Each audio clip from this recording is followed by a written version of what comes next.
باورتون میشه اگه بهتون بگم ما از کهکشان‌ها و سیاراتی که هزاران سال نوری ازمون فاصله دارن خیلی بیشتر میدونیم تا این دریایی که کنارمونه.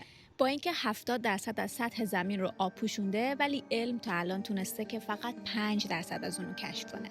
برای همین هم مردم مناطق ساحلی از قدیم باور داشتن که یه سری موجودات ناشناخته در اعماق دریاها زندگی میکنن. این موجودات گاهی اوقات پریانی زیبارو و سخاوتمندن که به ماهیگیرها هدیه میدن یا اونها رو از طوفان‌ها نجات میدن، و گاهی هم برعکس موجوداتی ترسناک و تندخوان که انسان‌ها رو فریب میدن و با خودشون به قهر دریاها میبرن. جالبه که فرق نداره شما کجای دنیا زندگی میکنید، از سواحل جنوب ایران تا اروپا و آمریکا همیشه رد پای از این موجودات پیدا میشه و احتمالاً بخشی از داستان‌هایی بودن که شبها برای بچه‌ها تعریف می‌شدن. اگر علاقه‌مند شدی که بدونی ما توی جنوب ایران چه جور داستان‌هایی راجع به این موجودات داریم، ویدئوی بعدی منو اصلاً از دست نده.